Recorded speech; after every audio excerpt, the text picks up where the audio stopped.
Assalamualaikum warahmatullahi wabarakatuh. Perkenalkan, nama saya Melene Danangista dari kelas Jatayu.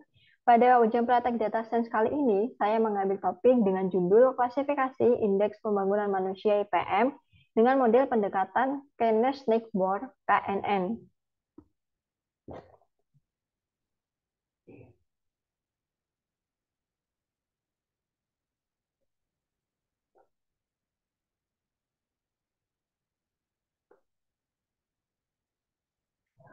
Untuk latar belakang dari topik atau judul yang saya ambil, yaitu Indeks Pembangunan Manusia atau IPM, adalah salah satu indikator penting untuk mengukur tingkat kualitas hidup dari suatu wilayah atau negara. Nah, IPM ini terdiri dari tiga dimensi, yaitu ada kesehatan, pengetahuan, dan hidup layak. Nah, di Indonesia sendiri ini masih sangat bervariasi antar wilayah, terutama di tingkat kabupaten atau kota. Oleh karena itu, dibutuhkan upaya untuk meningkatkan akurasi klasifikasi IPM di Indonesia dengan metode data mining. Nah, untuk rumusan masalah yang saya ambil dalam topik dengan judul klasifikasi IPM dengan metode KNN ini adalah bagaimana tingkat akurasi klasifikasi IPM dengan menggunakan metode KNN dengan nilai sebesar K1, K5, K10, K15, K20, dan K25. Kemudian rumusan masalah yang kedua yaitu nilai K berapa yang menghasilkan akurasi klasifikasi IPM paling akurat.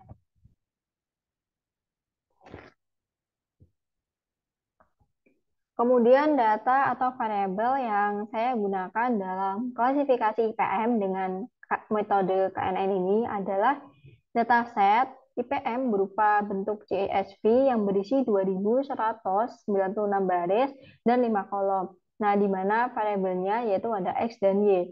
Untuk variabel X atau variabel independen, variabel yang mempengaruhi yaitu ada harapan lama sekolah, pengeluaran per kapita, rata-rata lama sekolah, dan usia harapan hidup. Nah, untuk variabel Y sendiri atau variabel dependen yang dipengaruhi yaitu berupa indeks pembangunan manusia atau IPM. Nah, untuk empat data teratasnya dapat dilihat pada tampilan PPT ini, yaitu empat data teratas dari dataset yang sejumlah 2.196 data.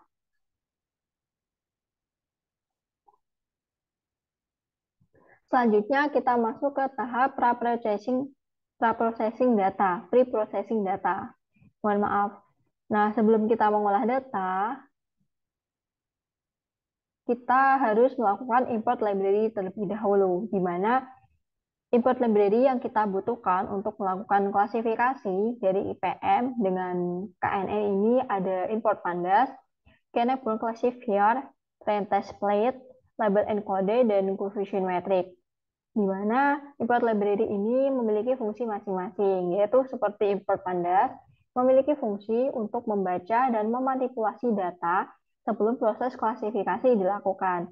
Nah, untuk import Kenneth-Bourne classifier sendiri digunakan untuk mengklasifikasi data IPM ke dalam beberapa kelas.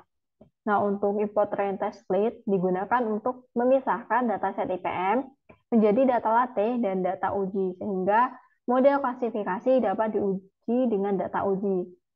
Nah, untuk import label encoded ini dapat digunakan untuk mengubah data IPM yang bersifat kategori atau string menjadi bilangan bulat. Nah, nantinya dapat diproses oleh model klasifikasi KNN. Untuk yang terakhir ada library import coefficient metric yang berfungsi untuk menampilkan performa dari model klasifikasi dalam mengklasifikasi data IPM ke dalam beberapa kelas. Untuk kode programnya dapat dilihat dalam tampilan PPT ini. Untuk yang kedua yaitu loading dataset atau biasanya kita melakukan import data dari dataset yang ingin kita olah. Nah, pada kode program ini kita membaca dataset IPM yang disimpan pada file CSV menggunakan pandas, kemudian menampilkan 5 baris pertama data menggunakan fungsi hit. Selanjutnya yaitu melakukan convert IPM column from categorical to numerical. Nah, di sini kita mengubah kolom IPM dari kategori menjadi numerik menggunakan label encoded dari Clinic Preprocessing, seperti pada kode program pada PPT ini. Kemudian selanjutnya, kita melakukan split dataset into training and testing set, yaitu memisahkan dataset menjadi training dan testing set dengan rasio 80:20 menggunakan fungsi train test split dari split model selection. Untuk mode datanya, untuk kode programnya dapat dilihat pada tampilan PPT ini.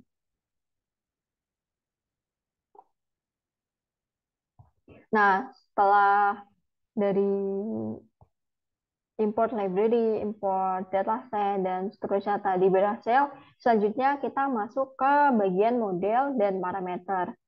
Nah, model yang kita gunakan sendiri yaitu merupakan model KNN atau Knowledge Network, yaitu sebuah algoritma klasifikasi atau regresi dalam machine learning yang digunakan untuk mengklasifikasikan data berdasarkan kelas mayoritas dari tetangga terdekat. Nah, untuk langkahnya yaitu initialize KNN classifier with different k-value, yaitu membuat model KNN dengan 6 nilai K yang berbeda, yaitu seperti pada rumusan masalah tadi ada K1, K5, K10, K15, K20, dan K25.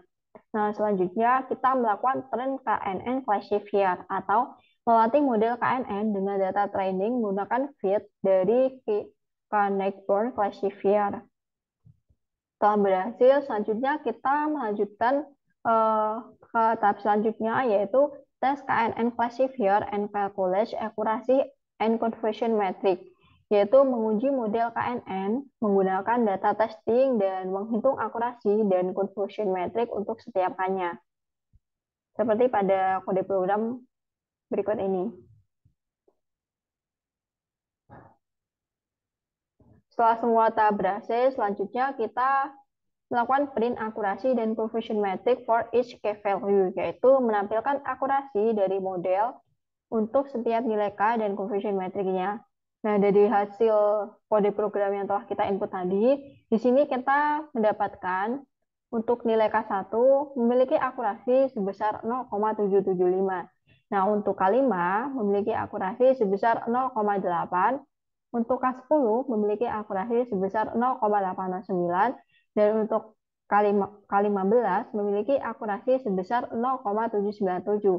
Untuk K20 memiliki akurasi sebesar 0,788, dan yang terakhir yaitu K25 memiliki akurasi 0,788. Nah, dari sini kita sudah mengetahui untuk nilai K yang memiliki akurasi paling tinggi yaitu pada K10 dengan tingkat akurasi sebesar 0,809. Nah, yang terakhir kita melakukan print k-value with the highest accuracy, yaitu menampilkan nilai K dengan akurasi tertinggi, yaitu nilai K10 sebesar 80,91% atau 0,809 pada dataset IPM1. Untuk kode program yang kita masukkan seperti yang tertampil pada PPT. Nah, selanjutnya yaitu ukuran kebaikan model. Ukuran kebaikan model ini yaitu berupa akurasi yang merupakan presentasi jumlah prediksi yang benar dibandingkan jumlah total prediksi. Digunakan sebagai ukuran kebaikan model. Semakin tinggi, jika semakin baik kinerja model dalam melakukan prediksi. Nah, dalam kasus ini, model KNN dengan K10 memberikan akurasi tertinggi yaitu sebesar 0,809. Oleh karena itu, model KNN dengan K10 dapat dianggap sebagai model terbaik untuk dataset IPM. Nah, seperti pada tampil yang ditampilkan pada PPT, dapat kita lihat bahwa nilai K1, K5, K10, K15, K20, dan K25. Untuk di sisi kirinya ada beberapa model seperti akurasi, precision IPM, precision non-IPM, recal IPM, dan recal non-IPM.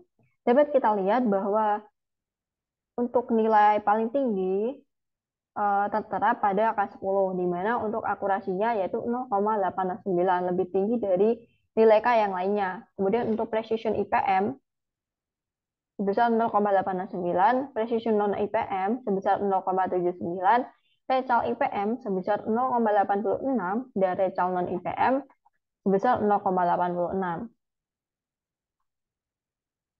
Nah, untuk kesimpulan dari klasifikasi yang kita lakukan dengan dataset IPM dengan metode KNN. Seperti pada latar belakang yang saya ambil untuk topik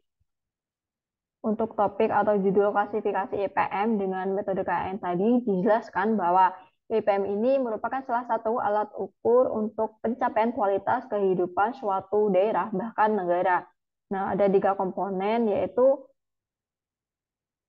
dimensi kesehatan, dimensi pengetahuan, dan penghidupan yang layak. Nah, untuk mengukur dimensi kesehatan ini, saya menggunakan usia harapan hidup. Kemudian untuk dimensi pengetahuan, saya menggunakan indikator harapan lama sekolah dan berapa lama sekolah. Dan untuk di dimensi umur, yang cocok digunakan yaitu indikator kemampuan daya beli masyarakat, beberapa kebutuhan pokok. Nah, ini dilihat dari rata-rata pengeluaran per kapita pada dataset. Kemudian dari rumusan masalah yang saya ambil untuk melakukan klasifikasi IPM dengan model KNN ini sendiri, dihasilkan kesimpulan bahwa tingkat akurasi klasifikasi IPM dengan metode KNN secara berturut-turut pada nilai K1 sampai dengan K25, yaitu pada nilai K1 diperoleh akurasi sebesar 0,775. Kemudian pada nilai K5 diperoleh akurasi sebesar 0,8. Pada nilai K10 diperoleh akurasi sebesar 0,809. Pada nilai K15 diperoleh akurasi sebesar 0,798. Pada nilai K20 diperoleh akurasi sebesar 0,789, dan pada K25 diperoleh akurasi sebesar 0,789, sama dengan nilai akurasi pada K20. Kemudian dari klasifikasi IPM dengan model KNN ini sendiri, dihasilkan nilai K yang menghasilkan akurasi klasifikasi IPM paling tinggi atau paling akurat adalah K10 dengan tingkat akurasi sebesar 0,89 atau 80,9%. Nah, sekian presentasi dari saya terkait klasifikasi IPM dengan metode KNN.